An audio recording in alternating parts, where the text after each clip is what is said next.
በስመ አብ ወወልድ ወመንፈስ ቅዱስ አሐዱ አምላክ አሜን። የተወደዳችሁ የእግዚአብሔር ቤተሰቦች፣ የእመቤታችን የቅድስት ድንግል ማርያም የቃል ኪዳን ልጆች፣ የመላኩ የቅዱስ ገብርኤል፣ የሰማዕታቱ የቅዱስ ቂርቆስ፣ የቅድስት ኢየሉጣ ወዳጆች፣ ይህ መርሐ ግብር በያላችሁበት የሚደርሳችሁ በሙሉ በእግዚአብሔር ስም እንደምን ሰነበታችሁ፣ እንደምን ዋላችሁ፣ እንደምን አመሻችሁ። በምሕረቱ በይቅርታው በቸርነቱ ለዚህ ዕለት ለዚህ ሰዓት ስላደረሰን የመላኩ የቅዱስ ገብርኤልን የሰማዕቱ የሕፃኑ የቅዱስ ቂርቆስንና የእናቱን የቅድስት ኢየሉጣን ዓመታዊ በዓል እንድናከብር ወዶ ፈቅዶ ለዚህ ያደረሰን የአባቶቻችን አምላክ ልዑል እግዚአብሔር ስሙ የተመሰገነ ይሁን። ዛሬ እግዚአብሔር እንደወደደ እንደፈቀደ የምንነጋገርበት የትምህርታችን ርዕስ የምናደርገው ዘያምን ቤ በቅድመ ሰብ አነኒ አምኖ በቅድመ አቡየ ዘበሰማያት፣ በሰው ፊት የሚመሰክርልኝን እኔም በሰማያዊ አባቴ ፊት እመሰክርለታለሁ። የማቴዎስ ወንጌል ምዕራፍ 10 ቁጥር 32 ላይ ተመዝግቦ የምናገኘው ኃይለ ቃል ነው። ይህንን ኃይለ ቃል የተናገረው የክብር ባለቤት ጌታችን አምላካችን መድኃኒታችን ኢየሱስ ክርስቶስ ነው። ቃሉ የተነገረ ለቅዱሳን ሐዋርያት ነው። ቅዱሳን ሐዋርያት የአዲስ ኪዳን የሰማዕትነት ጀማሪዎች ናቸው። ክርስትናን በዓለም ዳርቻ ለማዳረስ አቀበቱን በመውጣት ቁልቁለቱን በመውረድ ስለ ጌታችን መስክረዋል፣ አስተምረዋል። በእነሱ የትምህርት ማኅፀን ውስጥ ሰማዕታት ተወልደዋል፣ አድገዋል። የአምላካቸውን ሕልውና በመመስከር በመግለጥ በማረጋገጥ እንደ ብረት የጠጠረ እንደ አለት የጠነከረ ልብ ላለው ዓለም ምስክሮች ሆነዋል እና ለዚህ የሰማዕትነት ሕይወት ቅዱሳን ሐዋርያት ጀማሪዎች ናቸው። ለዚያ ነው የክብር ባለቤት አምላካችን መድኃኒታችን ኢየሱስ ክርስቶስ ደቀ መዛሙርቱን ሰብስቦ በተኩላዎች መካከል እንደሚልካቸው፣ በጎች ተኩላ አለ ተብሎ ከቤት እንደማይውሉ፣ አረማውያን አላውያን ነገሥታት መኳንንት አሉ ተብሎ ቅዱሳን ሐዋርያትም በኢየሩሳሌም ብቻ እንደማይቀሩ ዓለምን ዞረው እንደሚያስተምሩ፣ ስለ ስሙ እንደሚመሰክሩና እንደሚናገሩ መመሪያ ለደቀ መዛሙርቱ ሰጥቷል እና በዚህ ባስተማረው ትምህርት ውስጥ ከምናገኘው ኃይለ ቃል አሁን የመዘዝነው አንዱ ነው። ዘያምን ቤ በቅድመ ሰብ አነኒ አምኖ በቅድመ አቡየ ዘበሰማያት፣ በሰው ፊት የሚመሰክርልኝን እኔም በሰማያዊ አባቴ ፊት እመሰክርለታለሁ ማለት ልጄ ወዳጄ እለዋለሁ፣ አከብረዋለሁ፣ ጸጋና ሞገስን እሰጠዋለሁ እያለ ነው። የሰው ልጆች በሃይማኖት ከኖሩ ስለ ፈጣሪያቸው መመስከር መናገር አንዱ የሕይወታቸው አካል ነው። በተለይ ደግሞ ለአገልግሎት የተጠሩ የተመረጡ ለሰማዕትነት ክብር የታደሉ ሲሆኑ ደግሞ ምስክርነታቸው ከፍ ያለ ይሆናል። በመቅረዝ ላይ ያለ መብራት ከፍ ብሎ ለሁሉም እንደሚያበራ ለሰማዕትነት ክብር የተመረጡ የተጠሩ በምዕመናን ፊት ብቻ አይደለም፣ ባላውያን ነገስታት ፊት የፈጣሪያቸውን ክብር ይናገራሉ፣ ይመሰክራሉ። ፈጣሪያችንን አንክድም፣ ለጣዖት አንሰግድም፣ ሰማይና ምድርን ባህርንና የብስን የሚታየውንና የማይታየውን የፈጠረ አምላክ አለ በማለት እግዚአብሔርን በሚያውቁ በበደል በኃጢአት በተጨማለቁ በአሕዛብ ፊት የእግዚአብሔርን ክብር መመስከር ስራቸው ነው። ዛሬም የምናከብራቸው ሰማዕታት የእግዚአብሔር ምስክሮች ስለ ፈጣሪያቸው ሳያፍሩ የመሰከሩ ቅዱስ ቂርቆስና እናቱ ቅድስት ኢየሉጣን እናገኛለን። በዚሁ አሁን ባነሳነው የትምህርት ማዕቀፍ ውስጥ የምናገኛቸው አባቶቻችን ናቸው። በረከታቸው በሁላችን ላይ ይደር። ስለዚህ እነዚህ ቅዱሳን ሰማዕታት ባላውያን ነገስታት፣ ባላውያን መኳንንት ፊት ሳይፈሩና ሳያፍሩ የፈጣሪያቸውን ክብር የመሰከሩ ሃይማኖታችንን አንክድም፣ ለጣዖት አንሰግድም በማለት ስደት፣ እስራት፣ እንግልት፣ መራም መጠማት የገጠማቸው ናቸው። መራም መጠማት መከራ ከክርስቶስ ፍቅር ያለያቸው። ሐዋርያው ቅዱስ ጳውሎስ እንዳስተማረን መኑ ያሃድገነ ፍቅሮ ለክርስቶስ ሕማምኑ ረሃብኑ ጻይርኑ መጥባይትኑ። ከክርስቶስ ፍቅር የሚለየን ማን ነው? ረሃብ ነውን? መታረዝ ነውን? ስደት ነውን? ወይስ ሰይፍ መዘው ቢያስፈራሩን ነውን? ወንህነሰ ነአምር ከማልቦ ዘያሃድገነ ፍቅረ ክርስቶስ። እኛስ ከክርስቶስ ፍቅር የሚለየን እንደሌለ እናውቃለን ብሎ ሐዋርያው እንደመሰከረ ቅዱስ ቂርቆስና ቅዱስ ኢየሉጣም እንዲሁ የእግዚአብሔር ፍቅር በልቡናቸው ጸንቶላቸው በእምነት ጸንተው በመልካም ምግባር በርትተው የሚኖሩ እግዚአብሔር ለሰማዕትነት ክብር የመረጣቸው ያጫቸው ወደ ሰማዕትነት አደባባይ የጠራቸው ለስሙ እንዲመሰክሩ ስሙን በአሕዛብ ፊት እንዲያከብሩ ያከበራቸው ሰማዕታት ናቸው። ስለዚህ እኒህን ሰማዕታት የምናከብርበት ዋናው ትልቁ ቁም ነገር በሃይማኖት ኖረው ጸንተው ባላውያን ነገስታት ፊት በመመስከራቸው ነው። እዚህ ወንጌል ቃል ውስጥ የሚካተቱ ናቸው። እኒህ ሰማዕታት ከወንጌሉ ቃልና ትእዛዝ ውጭ የወጡ ያፈነገጡ አይደሉም። ዘያምን ቤ በቅድመ ሰብ አነኒ አምኖ በቅድመ አቡየ ዘበሰማያት። በሰው ፊት ያመነኝን የመሰከረልኝን እኔም በሰማያዊ አባቴ ፊት እመሰክርለታለሁ። ይህ የሰማዕታት የሕይወታቸው መመሪያ ነው።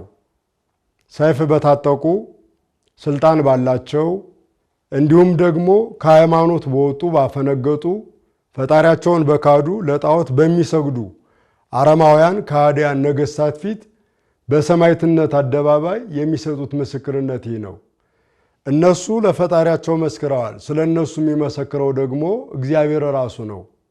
እኔ በሰማያዊ አባቴ ፊት እመሰክርላቸዋለሁ ማለት ልጄ ወዳጄ እላቸዋለሁ፣ የሰማዕትነትን ክብር አጎናጽፋቸዋለሁ እያለ ነው። ስለዚህ የዚህ ክብር ወራሾች ሰማዕታት ናቸው። ይህን ክብር የወረሱት መከራውንም በመውረስ ነው። መከራውን ሸሽቶ ክብሩን መውረስ አይቻልም። ክብሩን ለመውረስ ስሙን ለመቀደስ በሰማያዊ አባቱ ፊት ልጄ ወዳጄ የሚል ምስክርነት ለማግኘት እናንተ አባቴ ቡሩካን ዓለም ሳይፈጠር ያዘጋጀውላችሁን መንግሥተ ሰማያትን ተወርሱ ዘንድ ወደ እኔ ኑ የሚለውን የመጨረሻ ምስክርነት ለማግኘት በዚህ በሚያልፈው በሚጠፋው አግኝተን በምናጣው በዚህ ዓለም ቁሳዊ ነገር ሳንታለል ሳንደለል ለፈጣሪያችን መመስከር ስለሱ መናገር ተገቢ መሆኑን አምላካችን አስተምሯል። ሰማዕታት ያንን በቃል አይደለም በተግባር ተርጉመውታል፣ በሕይወት ፈጽመውታል። በፊታቸው እሳት እየነደደ ስለት እየተሳለ እስር ቤት እየተዘጋጀ የመከራ ብዛት ሳያስፈራቸው ሳያናውጣቸው ስለ ፈጣሪያቸው የመሰከሩ ናቸው ቅዱስ ቂርቆስና ቅድስት ኢየሉጣ። የቅዱስ ቂርቆስ ደግሞ በጣም እጅጉን ይደንቃል። ምክንያቱም ገና የ3 ዓመት ብላቴና ነው። ነገር ግን ልቡናውን እግዚአብሔር የከፈተለት አይነ ልቡናውን ያበራለት ስለሆነ በዕድሜ ከሸመገሉ በእውቀት ከጎለመሱ ይልቅ ሃይማኖቱን ለመመስከር እናቱን ወደ ነደደ እሳት ለመምራት ወደ ሰማዕትነት አደባባይ ለእናቱ የጥባት የመጨከን መምህር ሆኖ እንመለከተዋለን። ይህ ያለ እግዚአብሔር የሚቻል አይደለም። በነገራችን ላይ ሰማዕትነት አይደለም ማንኛውም ተግባር ያለ እግዚአብሔር እርዳታ አይቻልም፣ አይከናወንም። ይህን ባለቤቱ የክብር ባለቤት ኢየሱስ ክርስቶስ አስተምሮናል። ወዘንበሌሰ አልቦ ዘትክሉ ገቢረ ወይም እንተኒ፣ ያለኔ ምንም ምን ልታደርጉ አትችሉም ብሎናል። በሃይማኖት ጸንቶ በምግባር በርትቶ ለመኖር በሰማዕትነት አደባባይ በተጋድሎ ለማለፍ ስለ አምላካችን ስለፈጠረን መስክረን በሰማዕትነት ለማለፍ የእግዚአብሔር እርዳታ ትልቁን ድርሻ ይወስዳል። በሕፃኑ በቅዱስ ቂርቆስ ሕይወት የምናየው የምንመለከተውም ያንን ሕይወት ነው። የ3 ዓመት ብላቴና ከእናቱ እቅፍ ሊወርድ የማይችል የሚያስፈልገውን ሁሉ ሌላ አካል ሊያሟላለት የሚችል እንጂ ራሱን ችሎ እንደፈለገ የማይንቀሳቀስ ሕፃን ነው። ነገር ግን ይህ ሕፃን አእምሮ የበራለት እግዚአብሔር ልቡናውን ያቀናለት ለሰማዕትነት ክብር ገና በሕፃንነቱ ከእናቱ እቅፍ ላይ የተጠራ ነው እና ለሰማዕትነት ጨክኗል። ለፈጣሪው ለመመስከርም መላ ሐዋሳቱን የሰጠ ነበር ማለት ነው። ይህ ሕፃን የእነዚህን ሰማዕታት በዓል ነው የምናከብረው። የእነዚህ የሰማዕታት ሕይወት ከእግዚአብሔር ጋር ከቅዱሳን መላእክት ጋር ኅብረት ያለው ነው፣ አንድነት ያለው ነው። እግዚአብሔር በረድኤት አብሯቸው አለ። የሚረዳቸውን መልአክ ከነደደ እሳት ከተሳለ ስለት የሚታደጋቸውን መልአክ የሚልክ እግዚአብሔር ከነሱ ጋር አለ። ለቅዱሳን ሐዋርያት በገባው ቃል ኪዳን መሰረት በማቴዎስ ወንጌል ምዕራፍ 28 ከቁጥር 19 ጀምሮ ስናነብ እንደምናገኘው ወናሁ አነ እሄሉ ምስሌክሙ በኩሉ መዋዕል እስከ ህልቀተ ዓለም፣ እነሆ እኔ እስከ ዓለም መጨረሻ ከእናንተ ጋር እኖራለሁ ብሏል። ለስሙ በሚመሰክሩ በአላውያን አደባባይ ፈጣሪያቸውን ስለሚያከብሩ ሰማዕታት እግዚአብሔር ከነሱ ጋር እንደሚኖር እንደማይለያቸው በረድኤት ከነሱ ጋር እንደሚሆን ያስረዳናል። በዚህ ቃል መሰረት ከሰማዕቱ ከቅዱስ ቂርቆስ እንዲሁም ከእናቱ ከቅድስት ኢየሉጣ ጋር እግዚአብሔር አብሯቸው ነበር፣ ይረዳቸው ነበር፣ ያጸናቸው ነበር ነው የሚለን። ይህ እግዚአብሔር ያጸናው የጠበቀው ብላቴና መከራ በበዛበት ዘመነ ሰማዕታት ክርስቲያኖች እንደ በግ በሚታረዱበት ደማቸው እንደ ጎርፍ በሚፈስበት አላውያን ነገሥታት በክርስቲያኖች ደም በሚጫወቱበት በዚያ ዘመን ይህ ሕፃን መከራ ሳያስፈራው ሳያስደነግጠው ቁጣ የሚያስለቅሰው ሕፃን ሰይፍ ሳያስፈራው የእሳት ነበልባል ወደኋላ እንዲመለስ ሳያደርገው ለእናቱ የጥባት አብነት የመጨከን ራስን የመስጠት ወደ ነደደ እሳት ለመግባት ጨክኖ ሰማዕትነትን ለመቀበል መሪና ፊት አውራሪ አስተማሪ ሆኖ እንመለከተዋለን። ይህ ያለ እግዚአብሔር እርዳታ የሚሆን አይደለም። የሰማዕታት ሕይወት ሲነሳ የእግዚአብሔር ቸርነት በጣም ጎልቶ ይታያል። እርዳታው በጣም ከፍ ብሎ ይታያል። ካህሊነቱ ይታያል። በሱ የሚያምኑትን አክብሮ በሱ ባመኑ ላይ መከራ የሚያጸኑትን ደግሞ ሲያሳፍራቸው እንመለከታለን። የእሳት ነበልባል ሲበርድ የተራበ አንበሳ ለሰማዕታቱ ሲሰግድ እንመለከታለን። በሰማዕታት ሕይወት የሰማዕታት ሕይወት የእግዚአብሔርን ቸርነት ከፍ አድርጎ የሚያሳየን ነው። እነሱም ደግሞ ያንን የእግዚአብሔርን እርዳታ እንደ ጋሻ እንደ መከታ ጥግ አድርገው የአላውያን ነገሥታት ግርማ ሳያስፈራቸው የሰራዊታቸው ብዛት የታጠቁት ሰይፍ ያዘጋጁት እስር ቤት የሚያነዱት እሳት ሳያስደነግጣቸው ስለ ፈጣሪያቸው ክብር ይመሰክራሉ። ለጣዖት ስገዱ ፈጣሪያችሁን ካዱ የሚል የአላውያን ነገሥታት ትእዛዝ ወደ ጆሮአቸው መስኮት ቢመጣ አይቀበሉትም። ለፈጠረን ለአምላካችን እንገዛለን፣ ለእሱ እንታዘዛለን በማለት የፈጣሪያቸውን ቃል የሚያከብሩ እንደ ቃሉ የሚኖሩ ከሃይማኖት የማያፈነግጡ ከቃሉ የማይናወጡ ናቸው ሰማዕታት። እና እነዚህን ሰማዕታት ቤተክርስቲያን ከፍ ባለ ሁኔታ ታከብራቸዋለች። በፍትሐ ነገሥትም የተጻፈው ይሄ ነው። አንቀጸ ሰማዕታት በሚባለው ክፍል ወይኩኑ ሰማዕታት ክቡራነ በኀቤክሙ፣ ሰማዕታት በእናንተ ዘንድ እጅግ የከበሩ ይሁኑ ነው የሚለን። እጅግ የከበሩ ከፍ ያሉ እጅግ የከበሩት የፍቅር ጥግ የተባለውን ሕይወት የኖሩ ስለሆኑ ነው። ሰማዕታት ገንዘባቸውን አይደለም የሰጡት፣ ጊዜያቸውን አይደለም የሰጡት፣ ጉልበታቸውን አይደለም የሰጡት፣ ሕይወታቸውን የሰጡ ናቸው። ሕይወታቸውን ለፈጣሪያቸው የሰጡ። ይህ የፍቅር ጥግ ነው። ክርስቶስን መምሰል በሰማዕታት ሕይወት ይታያል። እሱ መስቀል ተሸክሞ ደፋ ቀና እንዳለ በጲላጦስ አደባባይ በፍርድ አደባባይ በሐሰተኞች እንደተከሰሰ ሰማዕታት በሐሰተኞች ተከሰዋል። በሐሰተኞች በካዲያን አደባባይ ክርስቶስን መስለውታል። መከራ መስቀሉን ተሳትፈዋል፣ ተቀብለዋል፣ መስቀሉን ተሸክመዋል። ስለዚህ በቤተ ክርስቲያን የመጀመሪያውን ክብር የሚወስዱት ሰማዕታት ናቸው፣ ክርስቶስን የመሰሉ ስለሆነ ማለት ነው። እና ቅዱስ ቂርቆስና ቅድስት ኢየሉጣ በዘመነ ሰማዕታት የነበሩ ሰማዕትነትን የተቀበሉ መከራ የደረሰባቸው ሰውነታቸው በመከራ እንደ ሰም የቀለጠ በብዙ ጸዋቶ መከራዎች ውስጥ ካለፉ ሰማዕታት የሚጠቀሱ ናቸው። በረከታቸው በሁላችን ላይ ይደር እና በዘመነ ሰማዕታት እነ ዲዮቅልጥያኖስ እነ መክስሚያኖስ የተባሉ አላውያን ነገስታት ክርስቲያኖችን ከዋሉበት እንዳያድሩ ካደሩበት እንዳይውሉ መከራ ያጸኑባቸው ነበር። ከመከራው የተነሳ በመከራው ጽናት ሃይማኖታቸውን እንዳይክዱ መከራውን ለማስታገስ ከቦታ ወደ ቦታ ይሰደዱ ነበር። በመሰደድ የጎዳናው ድካም አለ፣ አቀበቱን መውጣት ቁልቁለቱን መውረድ አለ፣ ብርዱን ረሃቡን ቁሩን መታገስ አለ። ያን ሁሉ ችለዋል። ከአንዱ ከሃዲ ንጉሥ ፊት ሲሸሹ ሌላው ከሃዲ ንጉሥ ይቀበላቸዋል። ሌላው ከሃዲ ንጉሥ ተቀብሎ መከራ ያጸናባቸዋል። ከመከራ እናመልጣለን ብለው ቢሰደዱ እንኳ በሚሰደዱበት ቦታ የሚጠብቃቸው መከራ ነበር። ቅዱስ ቂርቆስና ቅድስት ኢየሉጣንም የጠበቃቸው ይህ ነው። ከነ ዲዮቅልጥያኖስ ፊት ሸሹ፣ ከነ እለእስክንድሮስ ፊት ግን አላመለጡም። እለእስክንድሮስ የተባለው ከሃዲ ንጉሥ መዳፍ ላይ ወደቁ። እነሆ የቀረበላቸው ጥያቄ አንድ ነው። ፈጣሪያችሁን ካዱ፣ ለጣዖት ስገዱ ነው። እግዚአብሔርን አታምልኩ የሚል ነበር። የአላውያን ነገስታቱ እንደ ሰንደቅ ዓላማ ከፍ ብሎ የሚውለበለበው ትእዛዛቸው ይሄ ነበር። የሰማዕታቱ መልስ ግን ግልጽ ነው።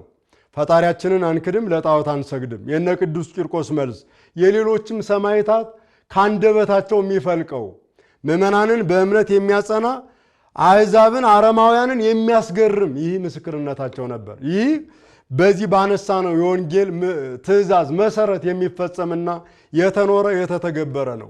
ባላውያን ነገስታት ባላውያን መኳንንት ፊት የሚመሰክርልኝን ዋነኒ አምኖ በቅድመ አቡየ ዘበሰማያት እኔም በሰማያዊ አባቴ ፊት እመሰክርለታለሁ ያለውን ቃል በካዲያን ነገስታት ፊት ፈጽመውታል እነ ቅዱስ ቂርቆስ እነ ቅድስት ኢየሉጣ። ስለዚህ ይህ ጥያቄ ሲቀርብላቸው ሕፃኑ ቂርቆስ ይህ ጥያቄ ሲቀርብለት ንጉሱ ለሹመት ለሽልማት ከፍ ላለ ነገር ለምቾት ትሆናለህ፣ በተድላ ደስታ ትኖራለህ ሲለው ከሕፃኑ የማይጠበቅ መልስ ነበር። ንጉሱ እንዲህ ነበር የጠየቀው መጀመሪያ ባከ ኦ ሕፃን ኦ ፍሱህ ሕፃን፣ አንተ ደስተኛ ሕፃን ሆይ ሰላምታ ይገባል ደስታ ይገባል አለው ይላል። ሕፃኑ እንዲህ መለሰለት ሊተሰ ፍስሐ በሰማያት ወለከሰ ሐሳር፣ እውነት ነው ለእኔ በሰማያት ደስታ አለኝ፣ ለአንተ ግን ሐሳር መከራ ይጠብቃል። የሕፃኑ መልስ ነበር። ከ3 ዓመት ብላቴና እንዲህ አይነት መልስ አይጠበቅም። እግዚአብሔር አንደበቱን ካልፈታ ልሳኑን ካላረታ ልቡን በምስጢር አንደበቱን በነገር ካልሞላው የ3 ዓመት ሕፃን የነገሩትን ነገር እንኳን መልሶ መናገር አይችልም። አንደበቱን ያልፈታ መላሱ ያረታለት ሕፃን ነው። ይህ ብላቴና ግን በመንፈስ ቅዱስ የተቃኘ በጸጋ እግዚአብሔር የተጎበኘ ነው። ይህን ባለበት ሰዓት ነበር እንግዲህ የተለያየ ጸዋቶ መከራ የተዘጋጀለት ሕፃኑ ቂርቆስ። በዚህ ጊዜ ንጉሱ ለእስክንድሮስ እናቱን ሲጠይቃት የ3 ዓመት ብላቴና አለኝ እሱን ጠይቄ መልስ እሰጥሃለሁ ነበር ያለችው። ሕፃኑን ሲጠይቀው ያገኘው መልስ ደግሞ ይሄ ነው።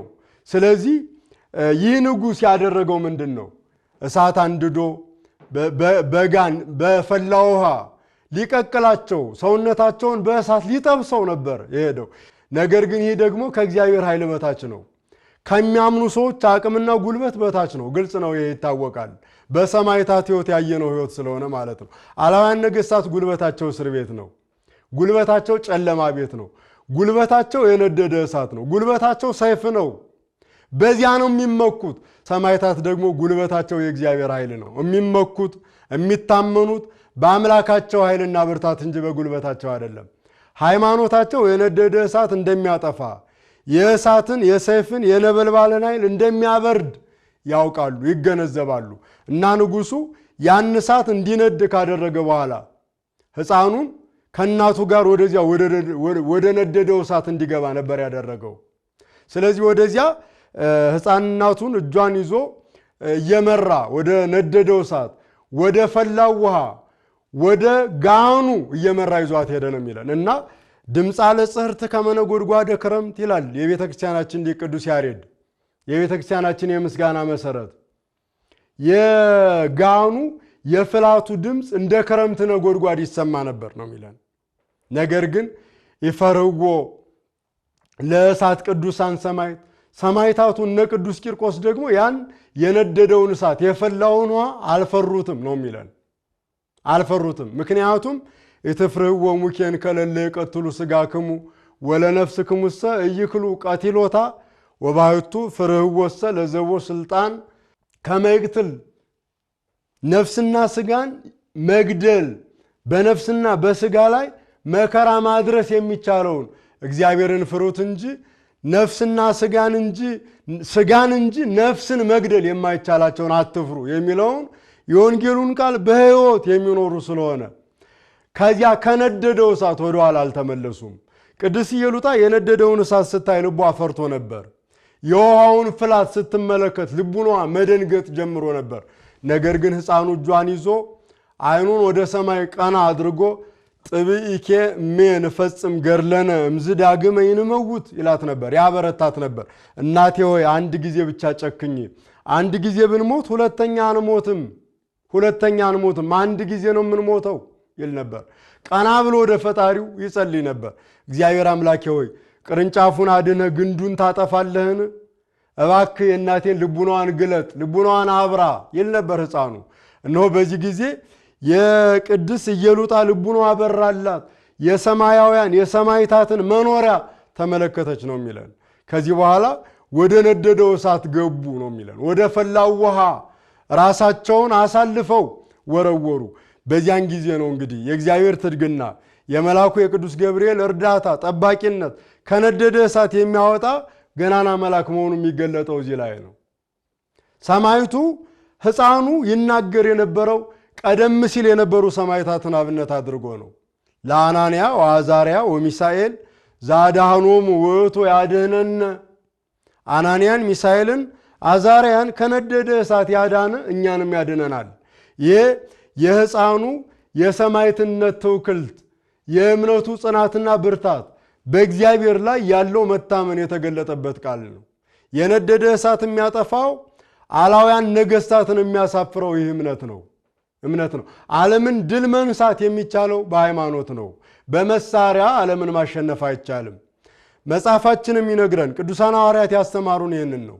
ወንጌላዊ ዮሐንስ እንዲህ ነው የሚለን፣ ዘይመዎ ለዓለም ሃይማኖትክሙ፣ ዓለምን ድል የሚነሳው እምነታችሁ ነው ነው የሚለን። ዓለም ማለት የአላውያን ነገሥታት የአላውያን መኳንንት መቀማጠል የበዛበት ሕይወት ነው። ያንን ማሸነፍ የሚቻለው በእምነት ነው። በእምነት የማይሆን ነገር የለም። እግዚአብሔርን ደስ ማሰኘት የሚቻለው የነደደውን እሳት ማጥፋት፣ አላውያን ነገሥታትን ማሳፈር፣ እግዚአብሔርን ማክበር የሚቻለው በእምነት ነው። ይህንን ነው የምናየው በሰማዕታቱ ሕይወት ውስጥ። ወደ ፈላው ወደዚያ ድምፁ እንደ ክረምት ነጎድጓድ ወደሚንበለበለው ጋን ውስጥ በተወረወሩበት ሰዓት ከዓይን ጥቅሻ በፈጠነ መልኩ የእግዚአብሔር መልአክ ከሰማይ ወረደ ነው የሚለን ቅዱስ ገብርኤል። አሁን ሐምሌ 19 የምናከብርበት ዋናው ትልቁ ቁም ነገር እዚህ ላይ ነው የሚገኘው። የሰማዕቱ እምነታቸው የመልአኩ እርዳታ ከነደደ እሳት የሚያወጣ መሆኑ በግልጽ የታየበት ነው። ይህንን የቅዱስ ቂርቆስና የቅድስት ኢየሉጣን ገድል አናምንም ብንል በቅዱስ ቂርቆስ በቅድስት ኢየሉጣ ሕይወት ውስጥ የተደረገውን ልቡናችን ቢከራከረው በትንቢተ ዳንኤል የተጻፈውን ልንክደው አንችልም። ተጽፏል። የነደደውን እሳት በበትረ መስቀሉ ሲመታው እንደ ጠዋት ጤዛ ሲቀዘቅዝ ተመዝግቧል። ይህንን የሚያነቡ አካላት የሰማዕታቱን የነ ቅዱስ ቂርቆስ ሕይወትን ሊክዱት አይችሉም። ይሄ በብሉይ ኪዳን ብቻ የሚደረግ አይደለም፣ በአዲስ ኪዳን ይደረጋል። የቅዱሳን መላእክት እርዳታቸው፣ ጠባቂነታቸው ከነደደ እሳት የሚያወጡ መሆናቸው ግልጽ ሆኖ ተመዝግቧል። ሎጥን ከሰዶም እሳት ነጥቀው ሲያወጡት ተመዝግቧል በኦሪት ዘፍጥረት ምዕራፍ 19። አናንያ አዛርያ ሚሳኤልን በእሳት መካከል እየተመላለሱ የልብሳቸው ዘርፍ ሳይቃጠል እነሆ መልአኩ እንደታደጋቸው ተመዝግቦ እናነባለን። እንደዚያ ነው የሚለን ወአንሶ ሰው ማእከለ እቶነ እሳት እንዘ ይሴብሕዎ ወያኩትዎ ለእግዚአብሔር። እግዚአብሔርን እያመሰገኑ በእሳቱ ነበልባል መካከል ይመላለሱ ነበር። የልብሳቸውን ዘርፍ ጫፉን እንኳን አልነካውም ነው የሚለን። ስለዚህ ምእመናን ይህንን የሰማዕታተ ብሉይ ኪዳን የአናንያ የአዛርያ የሚሳኤልን ሕይወት ስናይ ያ ሕይወት በቅዱስ ቂርቆስና በቅድስት ኢየሉጣ ሲደገም ስንመለከት እኛም እምነታችን ቢጸና ምግባራችን ቢቀና እግዚአብሔር በመከራ ብናልፍ እንኳ ከመከራው ሊያድነን ሊታደገን በመከራው ብናልፍ ደግሞ የዘላለም ክብር እንደሚጠብቀን የምናይባቸው ሰማዕታት ናቸው። በረከታቸውና ጸጋቸው በሁላችን ላይ ይደር።